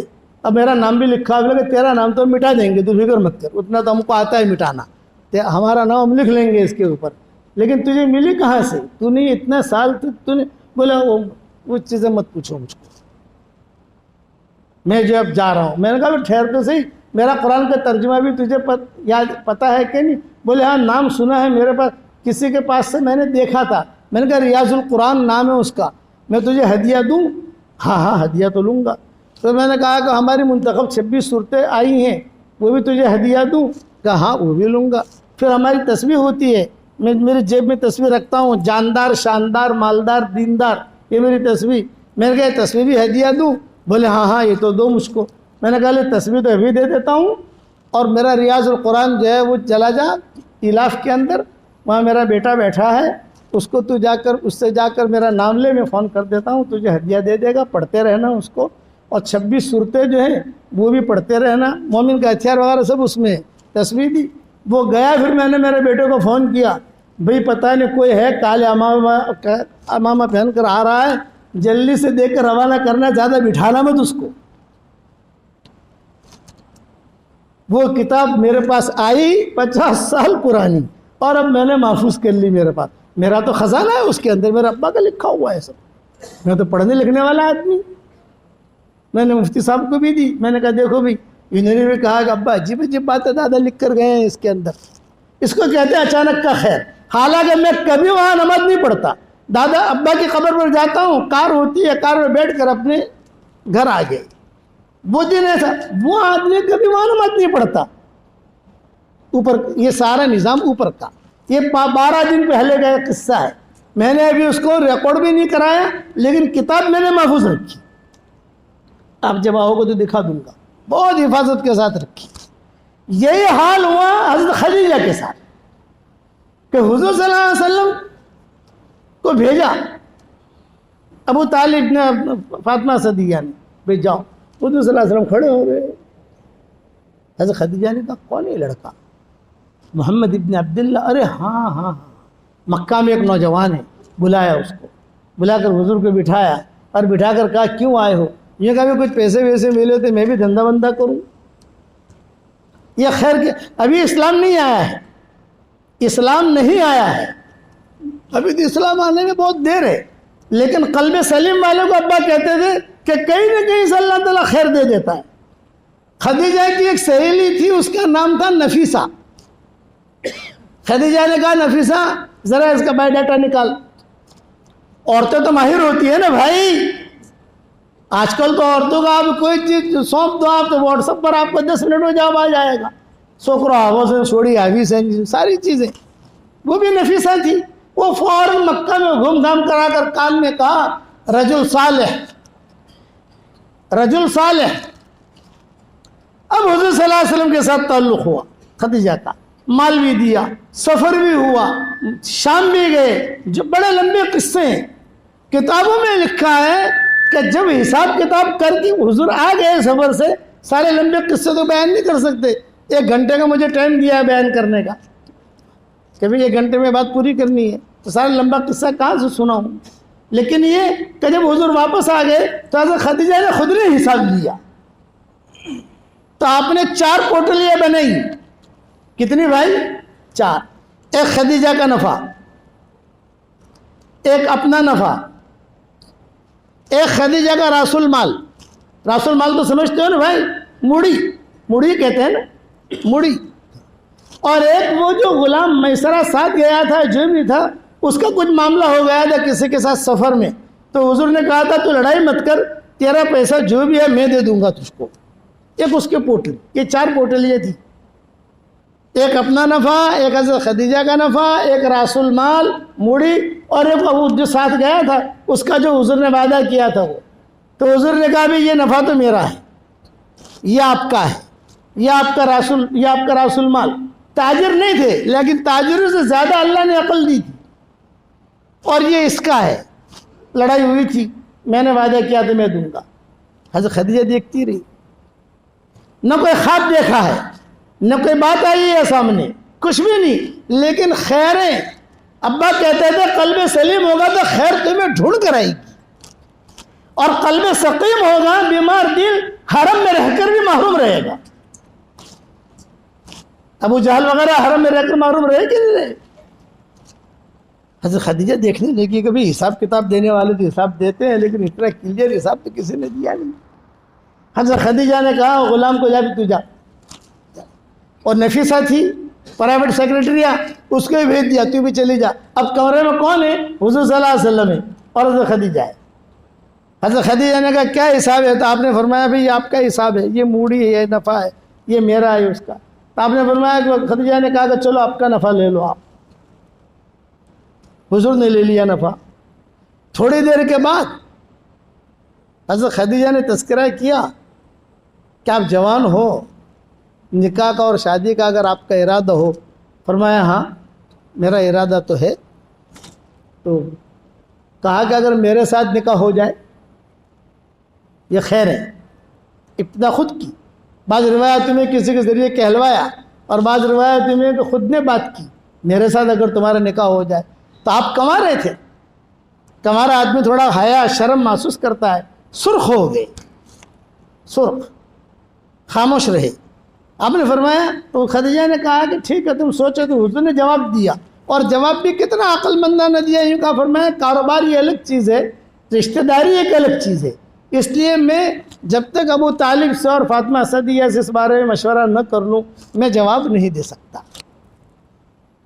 حضرت خدیجہ نے کہا کہ نہیں میاں تم سوچ لو، ان کو بھی جواب دو۔ آپ نے فرمایا ٹھیک ہے۔ حضور نے اپنی پوٹلی لی، کھڑے ہوئے، تو حضرت خدیجہ نے کہا یہ میری پوٹلی بھی ہے دیا، نفع والی۔ خوشی ہوئی، یہ نفع بھی آ گیا اپنے پاس۔ آگے بڑھے، کہا محمد یہ راس المال بھی ہدیہ، مڑی تھی نا بھی ہدیہ۔ آپ کو تو بہت خوشی ہوئی، اچانک کا خیر ہے، ارے بھی میرا نفع تو ملا ہی ملا، اس نے اپنا بھی دے دیا اور اپنا بھی دے دیا اور مال بھی دے دیا، اور وہ جو پوٹلی تھی غلام کی وہ اس کو دے دی۔ کتابوں میں لکھا ہے آپ باہر جب نکلے وہ اتنی خوشی تھی کہ ابو طالب کا گھر کا راستہ ہی بھول گئے۔ کھڑے کھڑے کہاں یوں جانا ہے، یوں جانا ہے، یوں جانا ہے۔ پھر تھوڑی دیر کے بعد سوچا کہ ہاں یہ چھوٹا سا مکہ تھا اور فطری چیز ہے، خوشی ہوتی ہے۔ ہمارا مولانا یونس پونا والے رحمۃ اللہ علیہ نام سنا ہوگا آپ نے، وہ کہتے تھے شروع میں جب میں نے کام شروع کیا پونا میں تو کوئی ہماری آمدنی نہیں تھی، کوئی نیا آدمی آ جائے تو ٹینشن ہوتا تھا کہ یار اس کو ناشتہ کرانا پڑے گا۔ تو فجر کی نماز کے بعد میں گھوم کر بیٹھتا تھا تو سب سے پہلے صف میں لوگوں کے چہرے دیکھتا تھا، کوئی نیا آدمی تو نہیں آیا ہے۔ کوئی نیا آدمی آیا تو مجھے ٹینشن ہو جاتا تھا کہ یہ کوئی مشورے کے لیے آیا ہوگا، ناشتہ کرانے کے لیے، اپنے پاس پیسہ نہیں۔ تو مولانا کہتے ہیں دعا کرانے کے بعد میں بیٹھ جاتا تھا گمسم نیچے مڑی کر کے، وہ ایک یہاں سے آتا، ایک یہاں سے آتا، ایک یہاں سے آتا، سامنے بیٹھ جاتا۔ ابھی کہاں سے آئے ہو؟ میں احمد نگر سے آیا ہوں۔ ابھی تم کہاں سے آئے؟ میں کہا مالیگاؤں سے آیا ہوں۔ ابھی تم کہاں سے آئے؟ جی کہا میں جو ہے وہ بیڑ سے آیا ہوں۔ 3-4 الگ بھئی کیوں آئے؟ بھئی ہمارے یہاں مسئلہ ہے، مشورے کے لیے آیا ہوں۔ مولانا ہی بڑے تھے تو میں ان کا کہتا کہ دیکھو بھائی ناشتہ کرو گے نہیں کرو گے؟ مولانا ناشتہ تو کریں گے، رات کو دیر سے آئے تو ناشتہ تو کریں گے۔ دیکھو بھائی میرے پاس ناشتہ کرانے کے پیسے ہیں نہیں، لیکن آپ کو ایک سیٹنگ کر کے دیتا ہوں، تم ایسا کرو گے تو تمہارا ناشتہ ہو جائے گا۔ پھر ناشتے کے بعد اپن مشورے کے لیے بیٹھیں گے۔ بولو کیا ترتیب ہے؟ بولے بڑے میاں بیٹھے ہیں نا کونے میں، داڑھی ہل رہی ہے، قرآن پڑھ رہے ہیں، تم ان کے پاس چلے جاؤ چاروں کو چاروں، اور چاروں جا کر سلام کرو۔ جب تم سلام کرو گے تو وہ غصے میں وعلیکم السلام کہیں گے، بعد لوگ کیا وعلیکم السلام، ارے بھائی آہستہ بولو یار، وعلیکم السلام، تم گھبرانا مت۔ مولانا کہتے گھبرانا مت، تم جا کر سے وہ پوچھیں گے کیوں آئے ہو، تم اتنا کہنا ہے کہ چچا ہم نے سنا ہے کہ آپ کی دونوں بیویوں کا انتقال ہو گیا ہے، ہم چاہتے ہیں کہ ابھی آپ کا ہم نکاح کرا دیں۔ ہمارے یہاں مالیگاؤں میں ایک ماشاءاللہ خاتون ہے، خوبصورت بھی ہے، مالدار بھی ہے، اور یہ بیڑ سے بھی آئے ہیں، ان کے یہاں بھی اچھی خاتون ہے، آپ کو جو پسند ہو. ارے چپ رہو, ابھی اشراق پڑھو, اشراق پڑھ کے باہر ہوٹل میں جاتے ہیں, ناشتہ کرتے ہیں, اور بعد میں جو اپن بات کریں گے. یہ فطری چیز ہے ناشتہ کا. اب مولانا صاحب پونا والے رحمۃ اللہ علیہ کہتے تھے کہ میں بیٹھا ہوا میں دیکھتا رہتا تھا, میں کہتا تھا اللہ تیرا شکر ہے ناشتے کا انتظام ہو گیا, کہ ناشتے کا انتظام ہو گیا. اب باہر جا کر جو ہے باتیں کر کے کبھی ملائی بھی لانا, ذرا گرم جلیبی بھی لانا, ذرا یہ بھی لانا, ان کے تو مزے ہو گئے. ہاں بتاؤ کیا ہے, شادیاں تو کرانے تو آئے نہیں تھے, یہ تو مشورے کرنے آئے تھے, بات بنی نہیں, آ گئے. ایسا کئی لوگوں کا ناشتہ کرا ہے. تو بڑے میاں آئے مولانا یونس صاحب کے پاس, ارے مولانا یونس, ارے یونس بھائی تم جو ہے, لوگ کئی آتے ہیں شادی کی باتیں کرتے ہیں, ناشتہ کر کے چلے جاتے ہیں, کوئی کراتا ہے ہی نہیں. تو مولانا فرماتے تھے اللہ تعالیٰ نے میرے ہاتھ ٹھیک ٹھاک کر دیے, یعنی اللہ تعالیٰ نے وسعت دے دی. تو میں کہتا تھا کہ چچا میں ہی بھیجتا تھا. یہ فطری چیز ہے. یہاں حضور صلی اللہ علیہ وسلم کے پاس مال بھی آ گیا, خدیجہ نے پیغام بھی رکھا, تو ظاہر بات ہے کہ فطری چیز ہے کہ آدمی کو خوشی ہوتی ہے.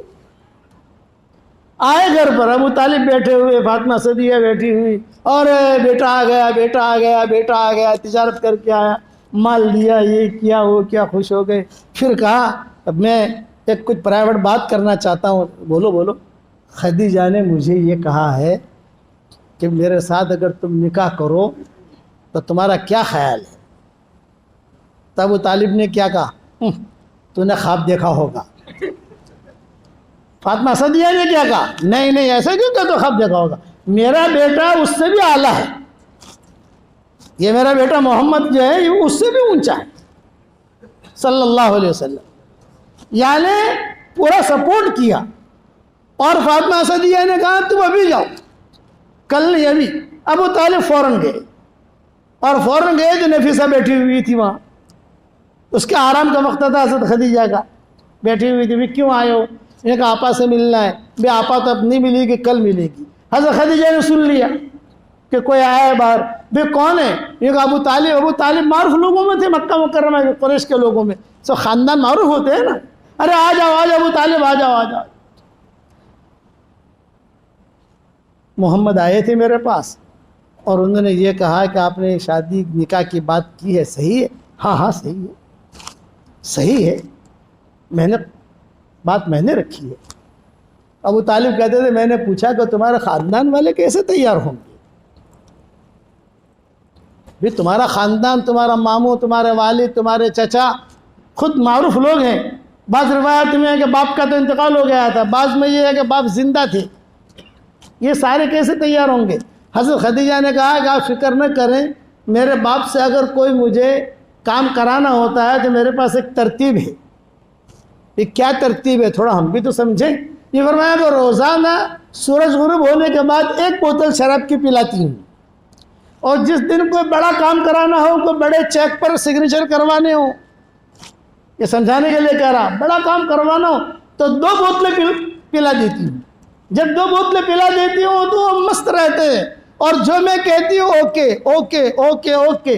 جس دن نکاح کی تاریخ طے ہوگی اس دن 2 بوتلیں پلا دوں گی میں ان کو, اب بات طے ہو جائے گی. یہ خیر کی گھڑیاں چل رہی. شادی کی تاریخ طے ہو گئی, سب کچھ ہو گیا, حضور صلی اللہ علیہ وسلم بھی آ گئے. ابو طالب نے نکاح پڑھایا. نکاح پڑھانے میں حضور یہ فرمایا خدیجہ بیٹھی ہے, محمد بیٹھے ہیں.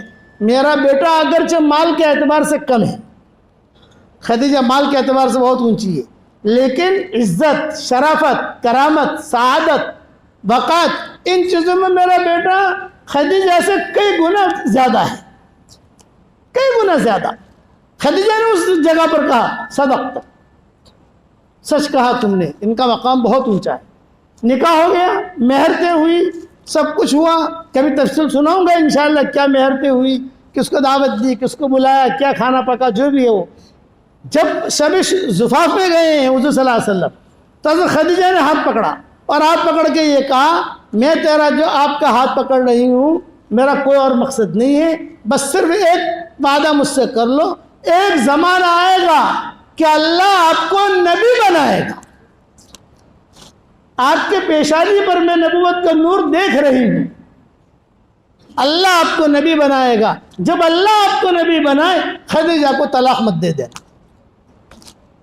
اس پر حضور بہت روئے اور حضور کے قصے یاد بھی تھے. 24 سال کی عمر میں ہو رہا ہے نا, تو کچھ روایتیں کبھی کبھار حضور صلی اللہ علیہ وسلم تذکرے بھی کرتے تھے. یہ اچانک کی خیر ہے. اس لیے 2-3 باتیں یاد رکھنا. اچانک کا خیر مانگو, قلب سلیم مانگو اللہ تعالیٰ سے. 313 مرتبہ سورہ اخلاص. یاد آ گئی بات بھائی؟ اور وہی میرا جملہ, زبان کا میٹھا بول جو لوگوں کے دلوں کو جوڑ دے یہ کروڑوں نفلوں پر بھاری ہے. اور زبان کا کڑوا بول جو لوگوں کے دلوں کو توڑ دے یہ کروڑوں گناہوں پر بھاری ہے. زبان کو کنٹرول میں رکھو گے انشاءاللہ بھائی. اب اس پر بہت تفصیلیں ہیں, اب بیان نہیں کر سکتا. اب اگلے ہمارے کچھ نظام ہیں. آپ حضرات سے درخواست ہے کہ جتنا مجموعہ آیا ہے یہاں وہ یہ نیت کرے کہ اللہ کے سارے احکامات کو ہم پورا کریں گے. کہو انشاءاللہ.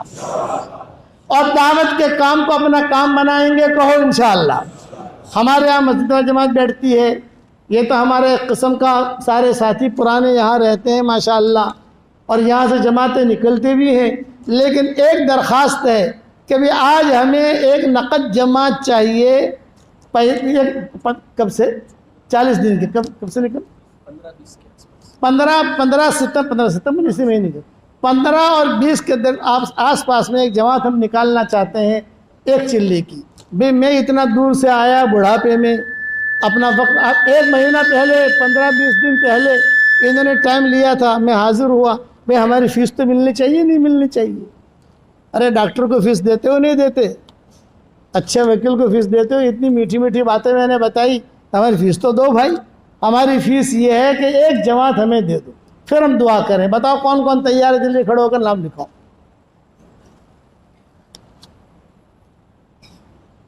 ایک جماعت ایک چلے کی نقد چاہیے. نام لکھو بھی. کچھ ساتھی تیار بھی ہیں, وہ بھی نام لکھا دیں اپنا. جی اسماعیل بھائی کون ہے؟ یہ اسماعیل بھائی ماشاءاللہ ہمارے مولانا ادریس صاحب کے بیٹے. بہت خوشی ہوئی. چلو اسماعیل بھائی تیار ہے. اور اللہ ان کی جان میں, مال میں, ایمان میں, آبرو میں بے انتہا برکت کا معاملہ فرمائے. کہو آمین. اور بتاؤ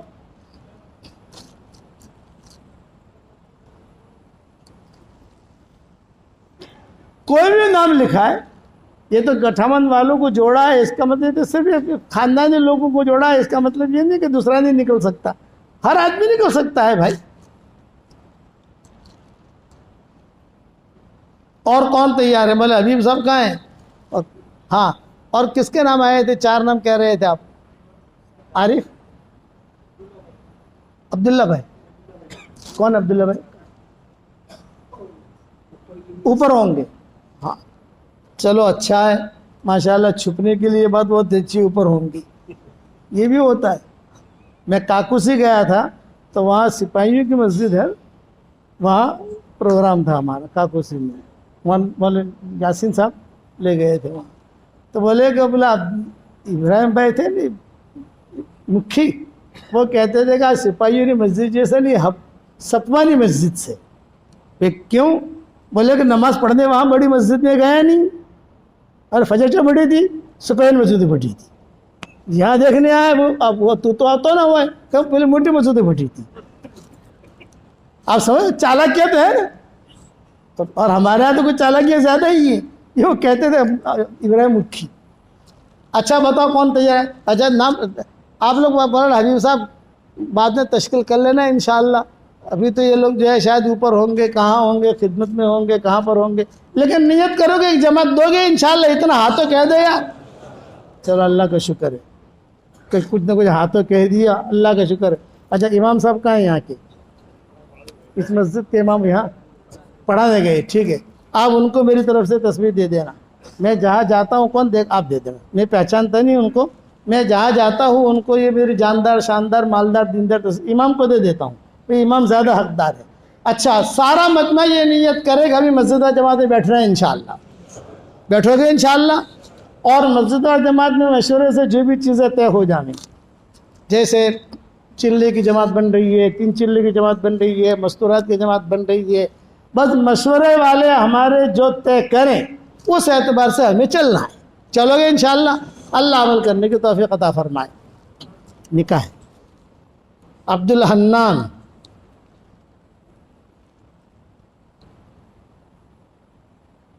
عبد الواحد مومایا کون ہے؟ عبد الواحد ان کی بیٹی ہے نا، آمنہ عبد الواحد مومایا. آپ ماشاء اللہ. اور گواہ محمد، گواہ تو سارا مجمع ہوتا ہے، یہ جو مجمع جو ہے سارا گواہ ہے. 15,000 روپیہ مہر ہے، برابر ہے 15,000. الحمدللہ الحمدللہ نحمده ونستعینه ونستغفره ونؤمن به ونتوکل علیہ ونعوذ باللہ من شرور انفسنا ومن سیئات اعمالنا ونعوذ باللہ من شرور انفسنا ومن سیئات اعمالنا من يهده الله فلا مضل له ومن يضلله فلا هادي له ونشهد أن لا إله إلا الله وحده لا شريك له ونشهد أن سيدنا ومولانا محمدا عبده ورسوله صلى الله عليه وعلى آله وأصحابه وبارك وسلم تسليما كثيرا كثيرا. أما بعد فأعوذ بالله من الشيطان الرجيم. بسم الله الرحمن الرحيم. يا أيها الذين آمنوا اتقوا الله حق تقاته ولا تموتن إلا وأنتم مسلمون.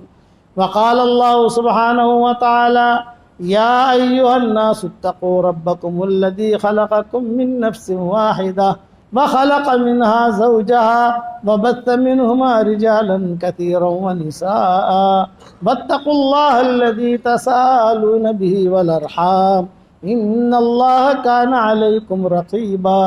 وقال الله سبحانه وتعالى يا أيها الذين آمنوا اتقوا الله وقولوا قولا سديدا يصلح لكم أعمالكم ويغفر لكم ذنوبكم ومن يطع الله ورسوله فقد فاز فوزا عظيما.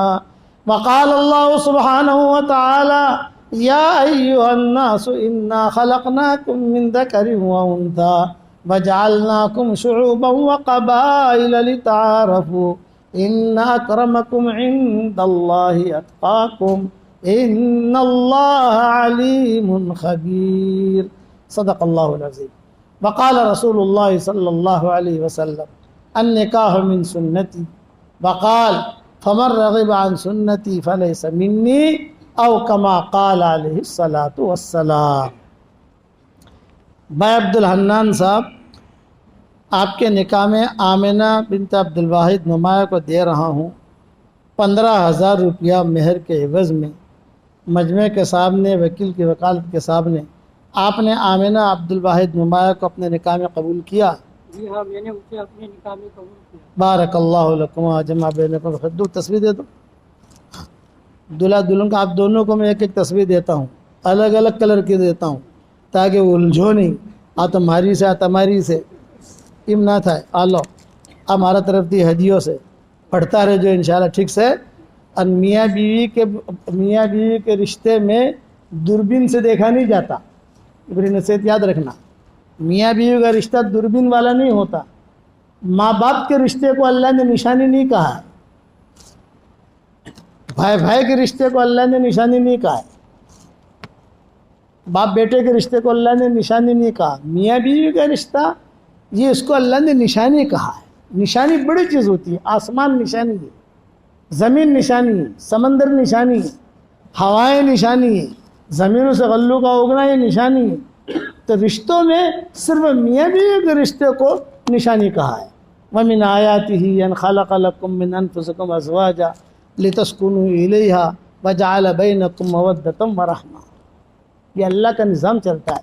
اس لیے میاں بیوی کے اندر یہ ہے کہ ایک دوسرے کو برداشت کر کے نبھا کر چلیں. چک ہوتی ہے، اس میں کوئی شک مزاج نہیں ملتا، کبھی یہ ہوتا ہے کبھی یہ ہوتا ہے، یہ ہوتا ہے. لیکن یہ کہ جتنا ہو سکے ہماری شریعت میں نبھانا ہے. دوربین سے نہیں دیکھنا، ترا دو ہوا چم سے تو نے وہ چم کریو. روایتوں میں یہ ہے کہ شوہر جب گھر میں آتا ہے تو شیطان سب سے پہلے بیوی کے قصور دکھاتا ہے. چادر وانچم سے اجن تک لگڑا حکوا نہ تو نے اجن تک کری، یہ ساری فتنے کی چیزیں آپ سمجھے نا. تو حدیثوں میں آتا ہے کہ شیطان سب سے پہلے بیوی کی ایسی چیزیں دکھاتا ہے جس سے شوہر کے دل کے اندر قدرت پیدا ہو. یہ نہیں مودتیں ہوں، محبتیں ہوں اور دل کا خلوص ہوتا ہے تو اللہ تعالیٰ بڑے بڑے کام بناتا ہے. نجم الدین ایک بہت بڑے گورنر تھے. نجم الدین بہت بڑے گورنر تھے، بہت مالدار. یہ شادی نہیں کرتے تھے. تو گورنر تھے تو بادشاہوں کی لڑکیاں خاندان بھئی یہ لڑکی سے کل انہیں نے مجھے شادی کی. مجھے تو میرے مزاج کے مطابق لڑکی چاہیے. بھئی تمہارا کیا مزاج ہے؟ بولے بھئی ایسی بیوی آوے جو میرا ہاتھ پکڑ کے مجھے جنت میں لے جاوے اور ایک ایسا اچھا لڑکا دے کہ اللہ تعالیٰ جو ہے اس کے ذریعے سے بیت المقدس فتح کروائے. یہ نجم الدین نے کہا ایسا لڑکا دے کہ جو بیت المقدس فتح کرے. اچھا ایسا لڑکا کہاں سے ملے گا، ایسی بیوی کہاں سے ملے گی؟ تو نجم الدین نے کہا کہ میں میرے اللہ کے ساتھ کلیئر ہوں، اللہ انتظام کرے گا. یہ شہزادیاں یا امیروں کی بیٹیاں یہ نہیں چاہیے مجھے. ہو گئی بات. تو نجم الدین کے پیر تھے، مسجد میں رہتے تھے. جیسے علماء کے پاس لوگ ملنے جاتے ہیں، وہ روزانہ ان کے پاس جا کر تھوڑی دیر کے لیے بیٹھتے تھے. بڑے اللہ والے تھے، اس دور میں لوگ ہوتے تھے. وہ بیٹھے ہوئے تھے، نجم الدین بیٹھے ہوئے، ان کے پیر بیٹھے ہوئے. ایک جوان لڑکی آئی اور جوان لڑکی سے پیر صاحب نے کہا کہ بیٹا میں نے رشتہ بھیجا تھا، تجھے پسند آیا؟ فرمایا نہیں حضرت، ابو جی مجھے وہ رشتہ پسند نہیں ہے، مجھے تو ایسا لڑکا چاہیے جو میرا ہاتھ پکڑ کر مجھے جنت میں لے جائے، اور ایسا ایک لڑکا مجھے دے اس کے ذریعے سے جو بیت المقدس کی فتح کرے. وہ لڑکی نے کہا. یہ نجم الدین بیٹھے ہوئے تھے. تو نجم الدین نے کہا کہ حضرت میرا رشتہ رکھ دو آپ اس کے ساتھ. تو پیر صاحب نے کہا یہ ہمارے محلے کے غریب ترین لوگ ہیں،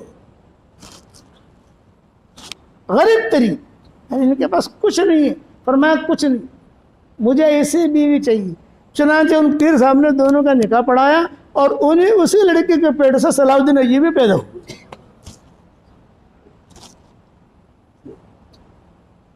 صلاح الدین ایوبی کی ماں تھی اور وہ صلاح الدین ایوبی کے باپ تھے نجم الدین. آپ دیکھو آپ کو تاریخ میں چیزیں ملیں کہ دل کا خلوص، میاں بیوی کے معاملے میں دل کا خلوص یہ بہت ضروری ہے. کوئی معاملہ آئے میرے پاس تو ہم تو جگ پیر ہیں نا بھائی، جگ پیر آپ سمجھے گے نہیں. دنیا لوگ پوچھتے ہیں ہم کو، تو میں کہا ارے مول صاحب بالکل ابھڑتی نہ تھن، بالکل بات مانتی نہ تھن. مولانا بیوی جو ہے بالکل جیسے ایڈی ٹیڈی سن بات مانتے. میں نے کہا کہ وظیفہ بتاؤں، کرے گا؟ ان کا ہاں کہ ایک وظیفہ یہ ہر مہینے کی پہلی تاریخ کو جو خرچہ دیتا ہے نا، خرچہ وہ الگ، ہدیہ دے، ہدیہ. ڈالر والا ہے تو ڈالر میں دے، پاؤنڈ والا ہے تو پاؤنڈ میں دے، ہدیہ دے. بات مانے گی؟ ہدیہ تو دینا نہیں ہے دنیا بھر کے کام لینے. مولانا عزیر گل، یہ مولانا حسین احمد مدنی رحمۃ اللہ علیہ کے ساتھ مالٹا جیل میں ادھر سب بہت بیچاروں نے خدمت کی. مولانا عزیر گل رحمۃ اللہ علیہ نام تھا ان کا. بیوی سے کہا کہ 10 جوڑے کپڑے تیار کر، مجھے کسی جگہ سفر میں جانا ہے. تو بیوی نے 10,000 تیار کی. 10 جوڑی ہونے چاہیے نا، 10 پاجامے. مولانا عزیر گل نے دیکھا، مولانا عزیر گل نے کہا کہ بھائی تو عجیب ہے. تو مولانا حسین احمد مدنی ہے، میں ان کے ساتھ رہتا ہوں، جنات بھی ان کے تابع ہیں، انسان بھی ان کے تابع ہیں، اور ماشاء اللہ کتنا بڑا کام کرتے. تو میری بیوی رہ کر بھی میرے تابع نہیں بنتی. تو بیوی نے کہا ان کو ذرا جا کر کہنا ان کی بیوی بھی تابع نہیں ہوگی. مولانا عزیر گل کی بیوی نے کہا. یہ ہنس پڑے. مولانا عزیر گل جو تھے وہ باہر نکلے، سامنے سے جو ہے مولانا حسین احمد مدنی آ رہے تھے. ارے عزیر گل کیوں ہنس رہے ہو، ہنس کیوں رہے ہو؟ یہ کہا جی حضرت یہ ہوا، میری بیوی سے میں نے کہا کہ مولانا حسین احمد مدنی جو ہے ان کے تو انسان بھی تابع ہیں، جنات بھی تابع ہے، تو میرے تابع رہتی نہیں ہے. تو میری بیوی نے کہا کہ ان کی بیوی ان کی بھی تابع نہیں ہوگی، پوچھ لو. تو مولانا حسین احمد مدنی بھی ایسے ہاں کچھ ایسا ہی ہے. یہ مولانا حسین احمد مدنی نے جواب دیا کیا کچھ ایسا ہی ہے.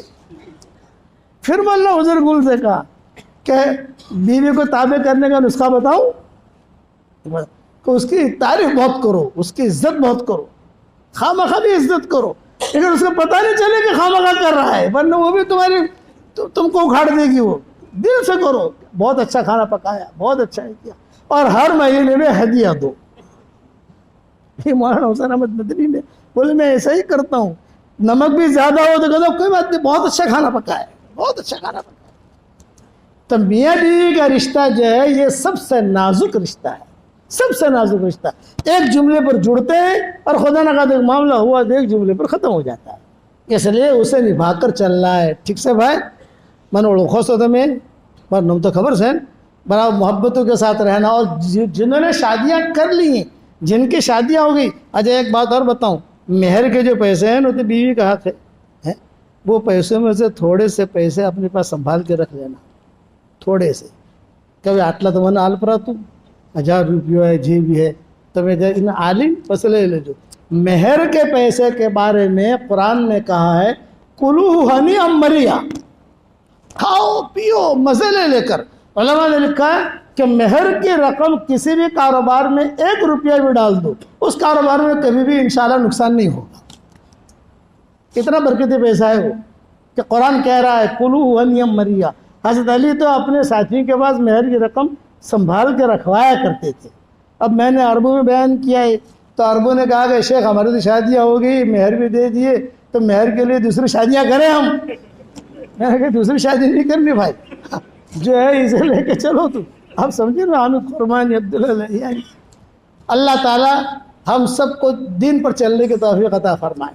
اللہم لک الحمد کلہ ولک المن کلہ لک الشکر کلہ ولک الملک کلہ لک الخلق کلہ ولک الفضل کلہ وإلیک یرجع الامر کلہ وإلیک یصعد الکلم الطیب کلہ لک الحمد بالاسلام لک الحمد بالایمان لک الحمد بالقرآن لک الحمد حتی ترضى لک الحمد اذا رضیت لک الحمد بعد الرضا.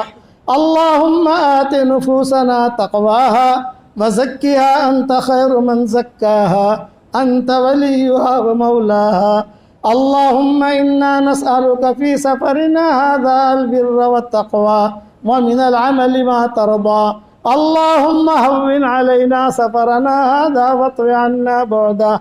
نعوذ بك من وعثاء السفر وكآبة المنظر والحور بعد الكور ودعوة المظلوم وسوء المنقلب في المال والأهل. اللهم أنت الصاحب في السفر والخليفة في الأهل. اللهم اصحبنا في سفرنا وخلفنا في أهلنا. اللهم لا تردنا خائبين بل ردنا إلى ديننا ردا جميلا. اللهم اجعل بيننا, اللهم لا تجعل معنا ولا منا شقيا ولا محروما ولا مطرودا يا ذا الجلال والإكرام. ربنا لا تؤاخذنا إن نسينا واخطأنا. ربنا ولا تحمل علينا إصرا كما حملته على الذين من قبلنا. ربنا ولا تحملنا ما لا طاقة لنا به واعف عنا واغفر لنا وارحمنا أنت مولانا فانصرنا على القوم الكافرين. يا حنان يا منان أدخلنا الجنة من باب الريان. أدخلنا الجنة من باب الريان. يا سلام أنت السلام ومنك السلام. أدخلنا دارك دار السلام. يا سلام أنت السلام ومنك السلام. أدخلنا دارك دار السلام یا ذا الجلال والاکرام. اے اللہ ہمارے گناہوں کو معاف فرما, ہماری خطاؤں سے درگزر فرما. اے اللہ ہمارے ان دوستوں کو قبول فرما, ان کی محبت کے کرنے کو قبول فرما. جو کہا گیا سنا گیا اسے اپنے دربار میں قبول فرما. اے اللہ پورے گٹھامن والوں کو قبول فرما, ان کی محنتوں کو قبول فرما, اور دوسرے گاؤں کے جو لوگ ہیں ان کو بھی قبول فرما. پوری کالونی کو قبول فرما۔ اے اللہ اچانک کا خیر ہمیں نصیب فرما، اچانک کے شر سے تو ہماری حفاظت فرما۔ اے اللہ ہمیں قلب سلیم عطا فرما، ہمیں قلب سلیم عطا فرما، قلب سقیم سے تو ہماری حفاظت فرما۔ ہمارا کھویا ہوا دین ہمیں واپس دے دے، ہمارا کھویا ہوا قرآن واپس دے دے، کھوئی ہوئی عزتیں واپس دے دے، کھویا ہوا دعوت کا کام واپس دے دے۔ اے اللہ اس نکاح میں بھی انتہا برکت کا معاملہ فرما، یسر کا معاملہ فرما، سہولت کا معاملہ فرما۔ اے اللہ دین کے سچے خادموں کے ظاہر ہونے کا ذریعہ بنا۔ اے اللہ جن کے لڑکے اور لڑکیاں شادی کے لائق ہوں، غیر شادی شدہ ہوں، بہترین جوڑوں کا ان کے لیے انتظام فرما۔ جو بے اولاد ہوں نیک صالح اولاد انہیں نصیب فرما۔ جن کے اولاد تو ہے مگر نافرمان ہیں، ان کے نافرمان اولاد کو فرما بردار بنا دے۔ اے خوبصورت پردے والے، اے خوبصورت چادر والے، ہمارے عیبوں پر پردے ڈال دے، ہمیں مستفید الاخیار میں شامل فرما دے۔